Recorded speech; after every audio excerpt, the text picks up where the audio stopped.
You are listening to 17 Carat K-Pop. For more information about this show, as well as the other show I do, How to Stan, visit 17caratkpop.weebly.com and subscribe to my newsletter at howtostan.substack.com. K-pop interviews, album reviews, and more. Subscribing is free, but if you want to continue to support my work, feel free to donate. Click the Support the Show button on the homepage at 17caratkpop.weebly.com.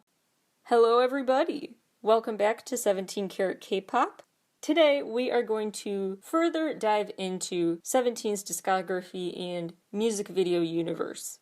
We started with the latest 17 Talk episode called Attica, which was both a review of their latest work and an overview of how they have kept up certain themes and storylines through their lyrics.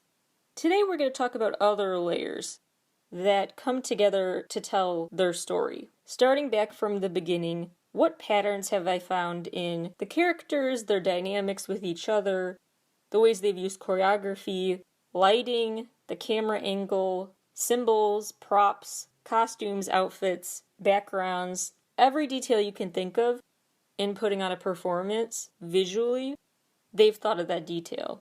So it's a really interesting deep dive into the many facets of why 17 is so good at bringing home their messages. All the little things that add up to make a real big impact on viewers and make their videos unforgettable. Now, some of the things I find meaning in today, you'll probably say, what the heck, there's no reading into that. I know. I'm having fun.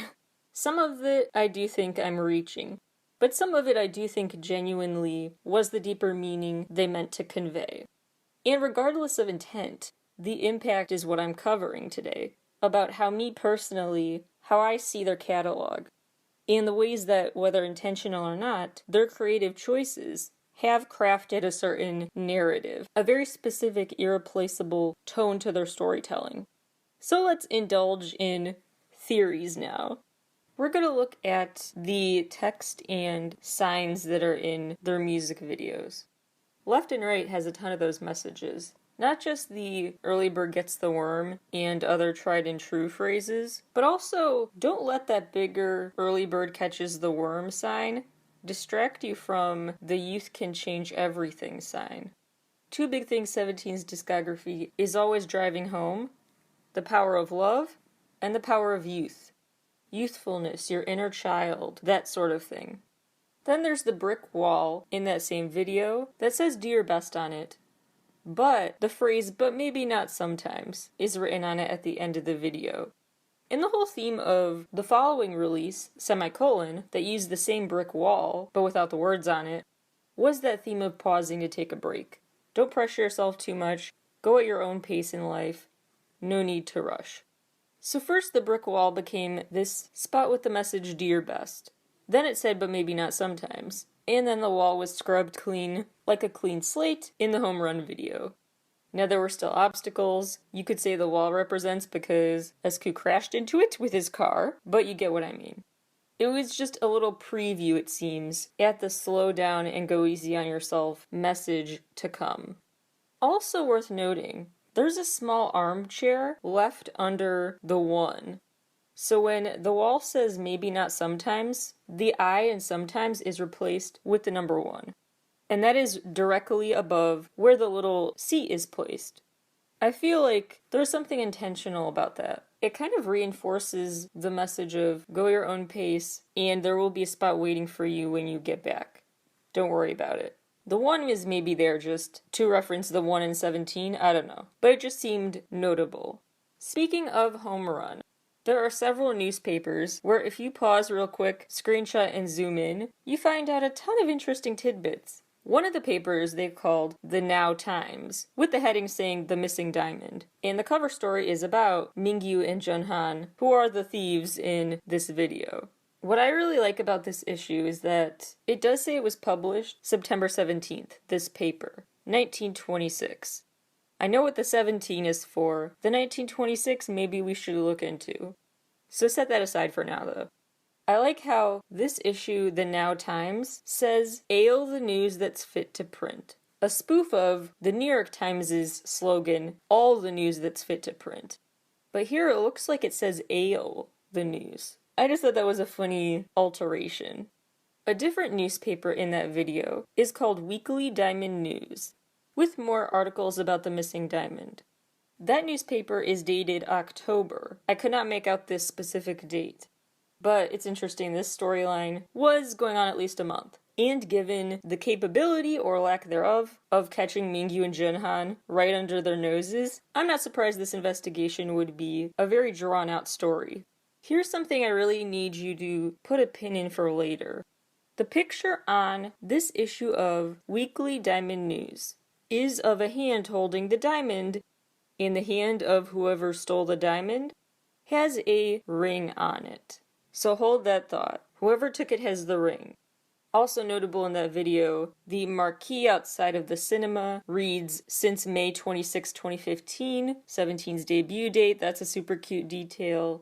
The signs in the background of certain cinematic scenes feature neon signs, but they're just the song titles from the track list. Really cute touches throughout that video. Moving on to talking about Your Choice, there are lots of notable lyrics and phrases across the buildings and telephone booths in that video, talking about what felt real, "You're my escape," "I dream of love," "I saw you in my dreams again." So it's notable, the theme of dreaming. It also seems to be meaningful that all of the statements on those buildings that surround them end with periods. They have punctuation. And you know, 17 is very careful and detail-oriented when it comes to the meaning of the punctuation. Hence why they named a whole album Semicolon. Then there was teenage, spelled teen, comma age, etc.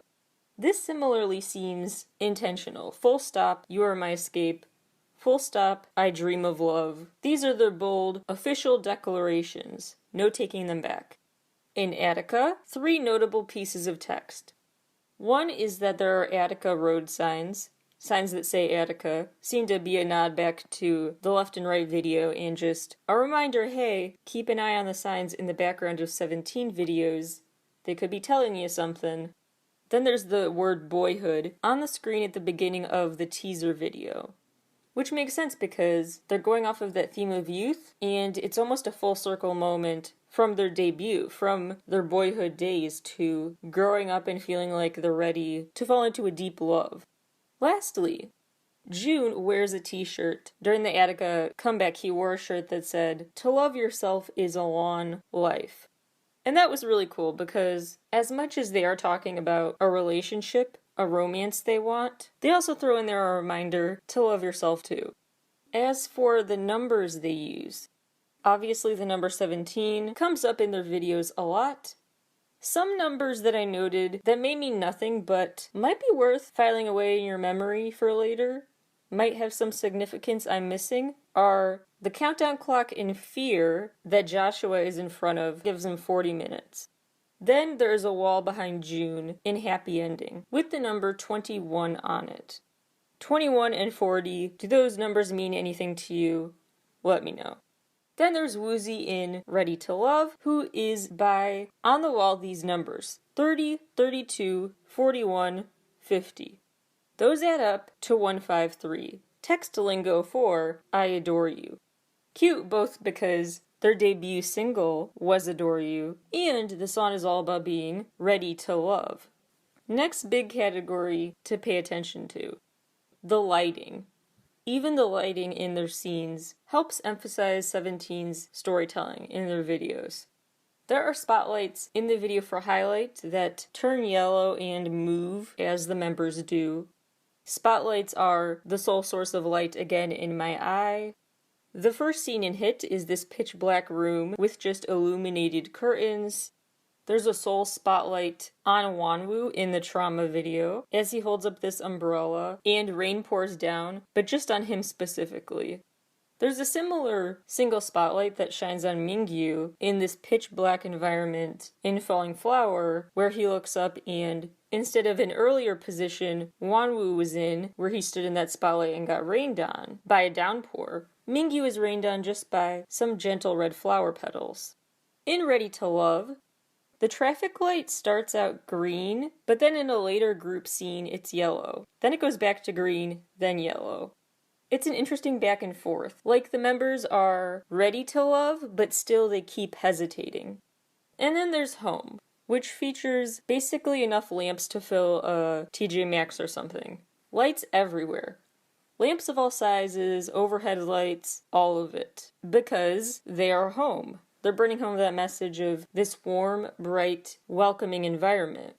Lights and the lack thereof really help draw your attention to certain parts of their story. Similarly, let's talk about outfits, because their outfits and the color choices in them also sometimes send a message and really bring your attention to something that contrasts, often what contrasts with an all-white or all-black outfit. In Adore You, in those all-white outfits, the pop of color is just one member's red sneakers. The main color that's not black and white and very nice, red suspenders. In Clap, the members in white suits get into a colorful ball pit and are surrounded by super bright, colorful settings. In Change Up, the members are in an all-white room and they are the ones with all the color, each in this monochrome sweatsuit. The members wear all white in Trauma. They wear it again in Lily Yabai, while they're on this vivid blue flooring. The members wear all black in dance scenes in Fear, but the member wearing color in a unique way is Hoshi, whose arm is just covered with colorful paint in plastic wrap or something. Woozy seems to go off of that look, with paint-covered arms in Falling Flower. This black and white versus color contrast seems to be fading a bit with Rock With You, because the members previously, they would have comebacks like with Thanks, where they're all very chill, in jeans and sweaters. And then the opposite comeback with very sleek, more dressed up, expensive looking outfits. Rock With You kind of blends it. So you have some dressier blazer type looks, and then other members wear casual jeans and stuff. So it's a notable turn. There are some more subtle outfit details that also deserve attention. Junhan in Pinwheel holds what in his hand? A silver ring. I'm just saying, remember they had the ring, the true diamond thief had the ring in Home Run. I'm just saying maybe Junhan is the mastermind there, and Mingyu is just kind of along for the ride. Something to think about. Other ways they have used fashion as a symbol. There's the mask that DK puts on in Fear, the choker that SQ snaps off his neck in Hit, the red lipstick Junhan smears on his face right as the countdown clock reaches 0 in Fear. There are the tiny gold spikes dotting the hands of Jun and Wanwoo, and then you see this cool close-up of the members grabbing each other's hands with those spikes to look up at each other and smile in Falling Flower. So keep your eyes on little details in their outfits, especially who is the ring next. Now let's talk choreography. The members' boundless energy was on display from the moment this whole story started. Adore You, the video starts with them running towards the camera. They also had just really cute, happy, waving, saying yoo-hoo choreography in Adore You. And then in Monse, they were jumping over each other a lot, running around, goofing off, waving their hands in the air. They did the iconic, super cool move that only looks cool if you have enough people to do it in the school hallway. You'll know it when you see it. They got more serious for Boom Boom, where they end the performance version where the camera zooms out to reveal they were not just performing on some floor somewhere, but they were on a small stage, staging some sort of production, which makes a really great transition to the next single, Highlight, where the members were on a stage with spotlights on them and continued the show, you could say. They continued this live performance, putting on a show concept in Clap, where Mingyu for a few seconds plays the role of this sort of conductor, directing the other members' movements. But they just keep up the cute fun energy too. They're pointing and giving hand hearts to the screen. In Don't Wanna Cry, the members guide SQ's way home. They all use their hands, leaning against each other to form a tunnel of sorts to allow SQ to have a safe path home. The members really bring home in that choreography how they're sort of suffering in silence. Because the member who seems most emotional in that performance is Junhan, who breaks away from the group formation for a bit in verse 1. Then he's seen later as the first one to just crouch down, fall to his knees. And then row after row of members does the same. But for all the members, the choreography starts, at least in the choreography version of the video, where the members stare off in different directions, and it ends not with them coming together, but still slowly walking away from each other. Like they're embarrassed or ashamed, they don't want to cry in front of you. During the video, there's also this X that a bird's eye view of the set shows the members forming. Keep that in mind. In My Eye, they use this white ribbon to really tell a story. That's all they needed. That piece of white cloth. June is in all black, the 8 is in all white, and they turn around and hold this cloth. They often use it to bind themselves together in a gentle way, but then there's a moment where the 8 uses it basically as June's leash, so they're manipulating each other. Then their performance ends where they drop the cloth, and each take a turn to spin away from the other member. Like they're done. They've severed ties. Yet then, they voluntarily walk back towards each other and pick up the cloth again. They get connected again. This time by choice. So there's a lot you could read into there. Is their performance saying, I realized I want life with you in it? Even if it hurts, it's better than not having you in it? Is it the opposite? Is it about just this addictive pull? Even if it's dangerous? How much remorse or true pleasure is causing them to go back to that tie? Lots to read into there.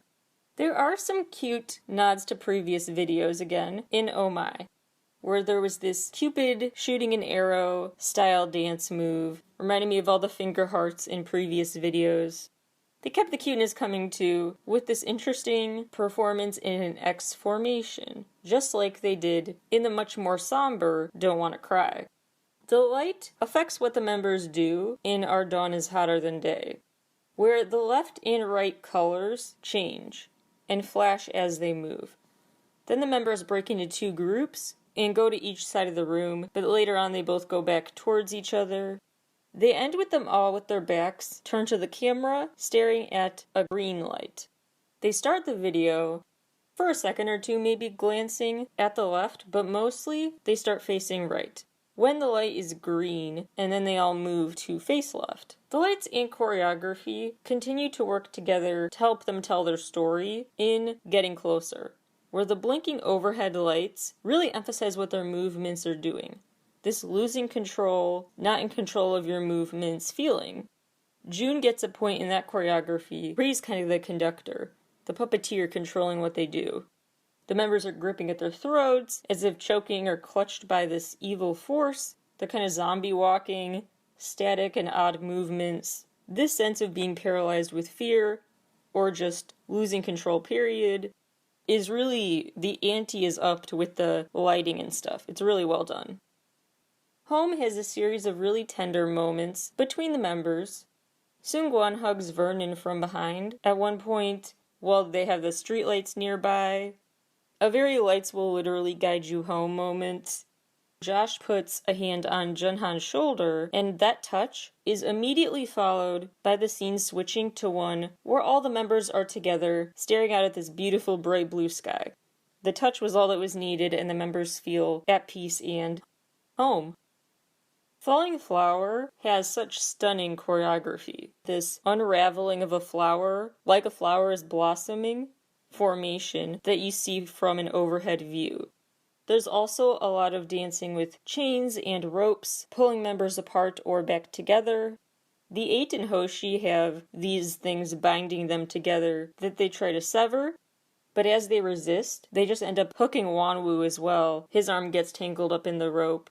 Joshua is the one who has broken wilted flower pieces taped to his face. And with the floral theme of the song, that makes sense aesthetically, but also story-wise, because the members then grab onto him, and he's kind of the center as he moves, controls the formation's direction, and they follow suit. Like his belief in the ability to salvage withered flowers, insert symbolism here, withered anything. His ability to salvage that, repurpose it into something beautiful, make lemons out of lemonade basically, is what makes the other members admire him and find strength and guidance in him. The threads connecting the members literally in their videos also bring to mind the tale of the red string. As this was a Japanese release of theirs, it makes sense they would allude to that tale. A Japanese tale essentially saying that red strings connect all humans. Our strings metaphorically grow taut at times, loosen at times, get tangled at times, but never cut. They control our fate and who is destined to be in the lives of who. We are all bound up as humanity with a shared collective destiny. That's basically the premise of the tale they've drawn inspiration from. In Home Run, the hand movements in their choreography seem to direct the storyline. So when the members all dance in a group, they turn around and point up at the sky. Then they trigger the pivot to the next scene where, old school TV style, a newspaper circles wildly as it zooms forward to become front and center on the screen. It's like they triggered the newspaper's arrival. Then when Woozy throws his arm up in the air later, the next scene is the diamond falling down, landing on the pool table, as if Woozy's arm raise in a separate scene caused the falling down in the next scene. So they continue to basically cue each other for the next scene, continuing this theme of putting on a musical of sorts. In the Japanese single Falling Flower, remember Hoshi and the Eight were chained up and performed a partner dance of sorts, dealing with the fact they were chained up together. In their next Japanese single, 24 Hours, Hoshi and the Eight are once again dancing together. They switch choreography, positions, kind of like a baton pass style moment. Then later, when all the members form this clockwork type circle, Hoshi stands up and then reaches out his arm to pull up the Eight first. This sense of, thank you for saving me earlier. Now in this song, I'll help you out. The Eight then is basically controlling the clock. The members form like a human clock on the ground, and he's in charge. He's once again back in the leading role here in Rock With You, because in that choreography, the group formation lowers, the members sink, while the Eight is lifted up. He rises. Lastly, leader Esku has a key role in this latest comeback, where for the Anyone performance, he runs off, but he comes back at the end of Anyone, front and center. The whole group confirmed they agreed story-wise, meaning-wise, Esku is meant to be the person to end front and center for the song Anyone, which I will remind you from our lyric breakdown episode, is the song where the members, more emotionally and forthrightly than ever, say I love you. So to have leader Esku officially be the face of that song shows this growth in the character's confidence and desire to truly be in love, and to love and be loved. Even the settings overall seem to carry a ton of meaning. Like how in early videos, they have scenes at the stadium, the track and field course, the school gym, buildings with light pink and blue accents. All that stuff comes back in later videos as well. Home, Ready to Love, etc. So their recurrence of settings feels very intentional. The bowling alley in Pretty You, also where some scenes in Home Run are. The rooftop scenes, whether it's in Don't Wanna Cry, or the rooftop party in Oh My, another rooftop party in My My. The song Thanks feels aptly titled and aptly placed in settings where they would be both in an off time and on the job, on buses, in a diner, but also in the practice room, the recording studio. The room itself sometimes speaks volumes, like the room full of mirrors in Trauma. And also in Trauma, each member performs in what looks like just totally separate rooms. But by the end, the camera shows how all the rooms are connected. Like if you took the walls away, it's like one long hallway with all the rooms back to back to back to back.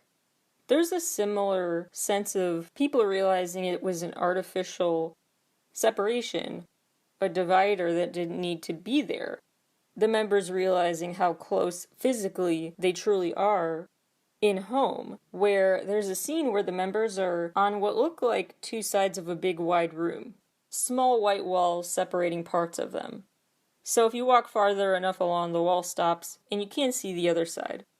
But as Hoshi talks, And again, the 8 is with Hoshi, and he is behind Hoshi.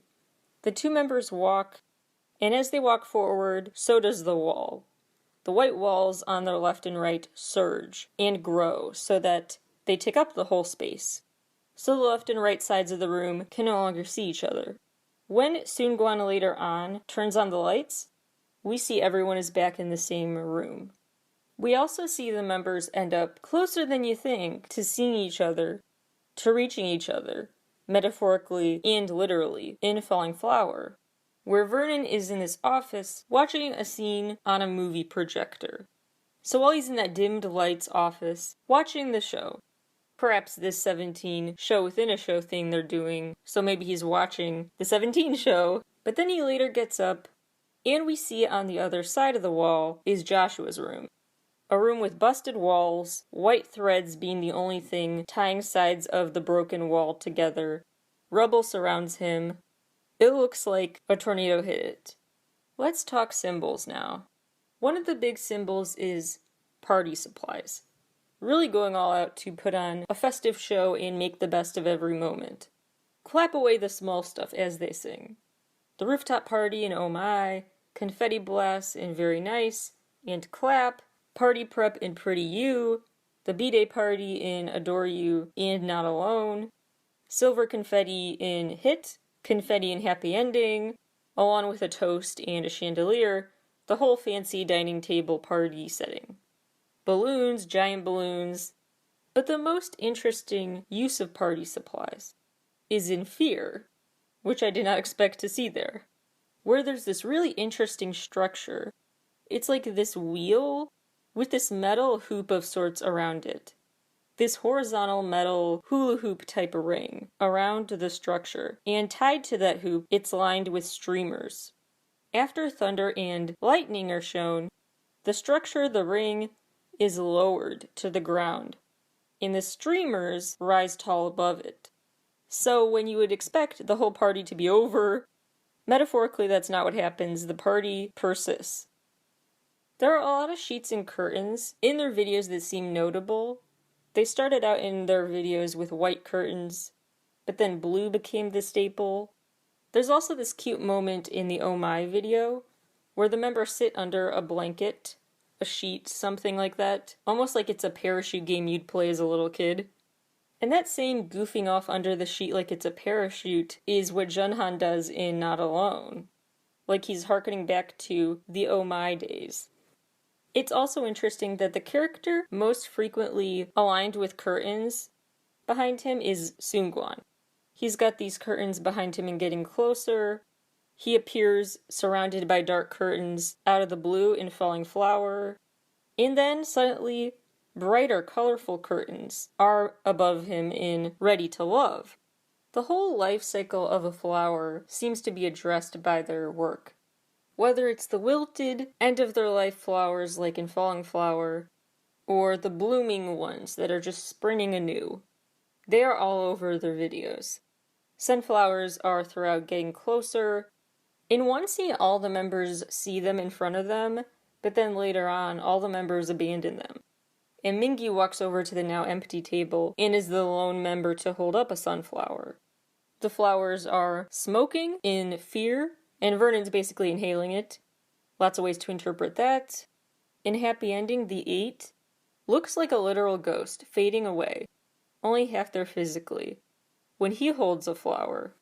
Flowers adorn the school bus from previous videos, now in Ready to Love. So the point being that flower metaphors are a constant for them, as I elaborated on in the lyric-dedicated episode of the show. They use a lot of flower references in their songs as well. Some symbols I want to address quicker. Time, clocks, references to the passage of time, that countdown clock. They have a lot of nods to that whole putting on a show within a show, making a movie theme. The actual sound guys and cameramen are seen in the shot in Happy Ending on purpose. Members hold up movie reels and stuff. They film with their own cameras. It's kind of a breaking the fourth wall premise. Green screens, static TV screens everywhere, a wall lined with TVs in one video. It's a recurring theme. There's actually a very notable scene in Happy Ending, where the members who are seen at that fancy dinner party table with the chandelier and stuff, when zoomed out, it turns out that scene's not happening. That scene's on a TV. June is watching it. So he's just watching them act out something. Chains, ropes, those persist as a symbol. Covering up their eyes, like the Don't Wanna Cry choreography, ends with their arms raised to cover their eyes. Junhan reaches to cover Esku's face so he can't see in 24 hours. This fits with what we talked about in the lyric episode about their constant lyrics about literally and metaphorically seeing stuff. Seeing clearly now, references to tears, all things eyes. Mirrors keep coming up. Just a shard of a mirror at one point in Fear. Falling Flower is when the mirrors take the form of stepping stones of sorts on the ground. The mirror in Adore You shows the members jumping high in the air in slow-mo. There's the maze of mirrors in Trauma. The mirror in Change Up, that a member is actually inside. It's cute that the swing sets are just one of the many ways in Oh My that they really took time to harken back to early day videos. Because in Oh My, they not only went up in the clouds again, like in Adore You, and otherwise thematically were harkening back to that era, but also they brought the swing sets back from Very Nice. Another thing we talked about in the lyric-based episode is references to painting a picture, and the messiness of life, and this metaphor about life being art, being beautiful like art, in its messiness, in its flaws. In that view and how they want to paint a picture with so many colors, living life to the fullest, definitely a part of their music videos.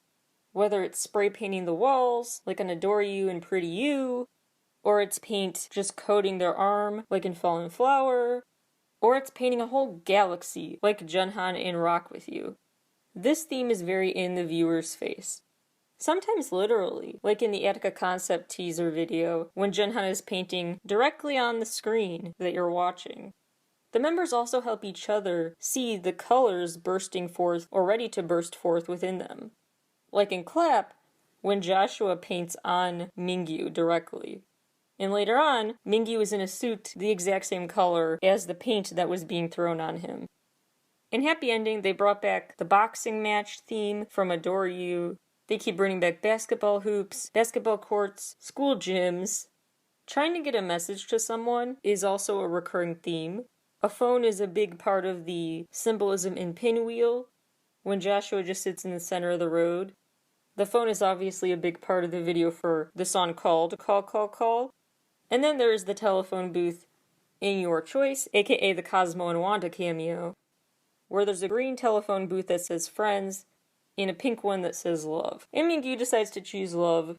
Pretty clear symbolism there. They don't always hide it. There are a lot of ways that the members' movements change pace to tell the story more, and the camera and the filming techniques used also make the delivery of the story unique and keep it fresh. There's a lot of slow-mo jumping in the air, slow-mo dramatic running, slow-mo camera panning over the members. In Adore You, Clap, Call, Call, Call, Hit, Happy Ending, Falling Flower, My Eye. Then you also have examples of the opposite, where it's filmed as if the scene is in high speed. The members are seen sprinting often. In Very Nice, Don't Wanna Cry, Thanks, Left and Right, etc. There's also frequent levitating, floating in the air, being suspended in the air. In Falling Flower, Hoshi's thrown up in the air, in Left and Right. Lots of slow-mo floating in Hit. They even change up the camera positioning, so in some videos like Oh My and 24 Hour, the video is kind of sideways, the camera tilts, or is flat out upside down for a second, spinning and changing direction. Actually in Lily Yabai there's a moment where Dino makes a hand gesture, and as his hands move in the gesture, the camera moves with him. They've explored animated formats. Sometimes there's like a screen within a screen image. So something happens in the bigger screen, and then a separate scene in the little screen. Lots of aerial shots, views from above suddenly. They really change things up. Sometimes they go for something animated, computer glitch type moments. The screen is static, or there's some sort of pop-up window madness all of a sudden. Like the whole thing was in a computer that went haywire. There's also more pivots to black and white scenes than you remember. In Adore You, Pinwheel, Don't Want to Cry, Thanks, Home, Home Run. Most meaningful, I think, is Thanks, because in that video, it doesn't get black and white until the end. The last image is from a video camera perspective, like the viewer is behind the lens. What started out as the members asleep on the bus in color is now an image of them back sleeping on the bus in black and white. Maybe a nod to, hey, all the events in this video you just saw were part of today's TV episode, basically. Some miscellaneous notable props I think deserve more attention. First of all, in highlight, there's this interesting bar of sorts, like a ballet bar kind of, where a member flips horizontally around it, while this dove, it looks like a dove, is on the side of the frame. Feels like a very symbolic split-second moment people don't talk about enough. There's this silver orb that is above the members during a group dance scene in 24 Hours, but then that orb, that silver thing, suddenly flies around SQ only. Like it found the leader of the group or something. There's so many more connections I found that I won't belabor them too much, but I just want to run through them really, really quick. And the only one I'm going to stop and note where I saw it again is what applies to Rock With You. So first let's just go through the list and then go back to the ones that came back up in Rock With You. Motorcycles, bikes, trains, buses, cars, all of that. Traffic lights, smoke, explosions, fire, flames, a desert setting, bodies of water, pools, tents, stacks of books, microphones and podiums, shopping carts, flashlights, a piano, a pool table, mattresses, sand, and then there's what seems notable because it's back in Rock With You. In Rock With You, we have the image of ladders, like in Oh My, the busy intersection, like in Don't Want to Cry, fireworks again, like in so many of the previous videos, and a disco ball, like in Pretty You.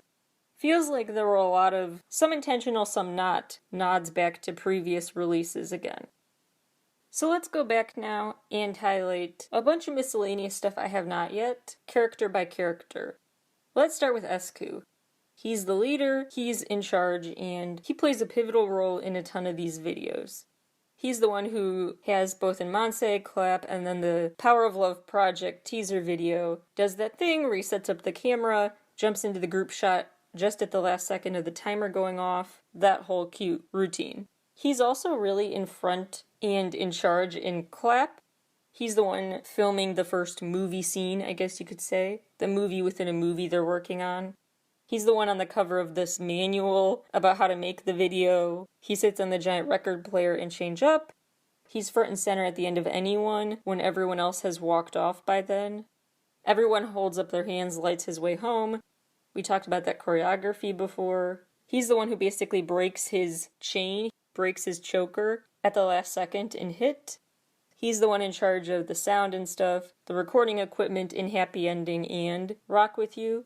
He's, of course, the star of the show for sad reasons for him, getting shot up into space and then plummeting, getting hit in the head with a baseball, etc., in Left and Right and Home Run. 24 Hours starts with him sitting up, and it ends with him falling back down, kind of like it's all his dream. And just at the time that his studio is shown in the Rock With You video, the screen pivots to Junhan, and he has finished his painting of another galaxy. For the 8, I would note again how much it seems like his character in these videos has this dynamic with Hoshi, and how he seems to be kind of in charge in the latter half of the story, the more recent developments with the clock and the Rock With You choreography where he's lifted up. June seems to have this interesting dynamic with Vernon's character. He reaches the clouds first with June in Oh My. June and Vernon are in the same hall and getting closer. And he also gets times where he is in charge. He gets to fly the machine, the flying machine in My. He's the one dancing alone in Thanks. He was instrumental for carrying out that secret mission in the Boom Boom video. Junhan's character First of all, keep an eye on what he wears, like the silver ring, and the red lipstick made a statement in more ways than one, using his wardrobe to tell a story. Also look out for his dynamic with Wonwoo. They were in the elevator together in Boom Boom, and then they try to sever each other's ropes and chains in Falling Flower. He also has an interesting dynamic with Mingyu. He just walks right past a sad-looking Mingyu in Home, but then he basically teams up with Mingyu in Home Run to take the diamond. Dino and Wonwoo, they try to team up and find out who stole the diamond, which is interesting because they are trying to find Mingyu. Mingyu is a suspect Dino is after. And earlier, Dino's the one who stole Mingyu's podium, basically, and hit. DK is both the luckiest and least luckiest character, it seems. He's basically an angel with a cartoon halo in Adore You, but he's also stuck in a downpour when no one else is, so Wonwoo seems to be representing this fighter. He's got the boxing gloves on him in both Adore You and Very Nice. He's fiddling with the security camera in Boom Boom. He takes a baseball bat to the boombox in Clap. He's ready for something. And then it kind of looks like he's in a police interrogation room in Getting Closer. With Hoshi, again, notice his dynamics with the 8, as well as the fact that Hoshi wants to get in on the case. He wants to be like a detective in charge. He takes the baseball bat to take it for posing in the end credits of Home Run. And that's also where he's reading the paper and trying to find out about who has the missing diamond, and how he can be of service to help. Woozy, just like in real life, in the video seems to take a kind of behind-the-scenes role. He's in the studio a lot. It's really funny in Boom Boom, because Wonwoo is fiddling with the security camera, clearly trying to get attention, and Woozy just kind of shrugs and ignores him. Then Woozy's basically just sitting back to watch the show, in this viewing room, in Happy Ending, and he's back surrounded by his equipment, working on music and movies and stuff, for this latest comeback. Vernon's most notable moments, to me, are one when he is inhaling the smoking flower, and also that he keeps showing up in this greenery-covered place. He was there in Adore You, and back there in Oh My. It just feels very intentional, a nod back to Adore You when he's there. Surrounded by plants and flowers again and ready to love, by the way. With Joshua and June, again, keep in mind their dynamics. And Joshua's really taking the lead lately. On the songs and in the videos, he was first to walk toward the building that says I Dream of Love on it in Ready to Love. He leads the Rock With You video from his perch on an intersection. I would 100% not mind if this trend continued where he starts off the action. Mingyu seems to get the most variety in his character roles here. He has all these pensive, quiet, somber moments, or ones where he's just commanding and really getting invested in something. In Home and Hit and Ready to Love, Trauma, all that. But then he has ones where he's really on top of the world and in charge, and it's like when he's flirting in early videos. Lastly, Soonguan seems especially lonely. He's the one who basically, when everyone else falls asleep in Oh My, he's the only one left up and awake. Then he goes back to that heart-shaped archway people were by before and Ready to Love, but everyone's gone. Just give him more action in these videos, please. Okay, that was a lot to take in.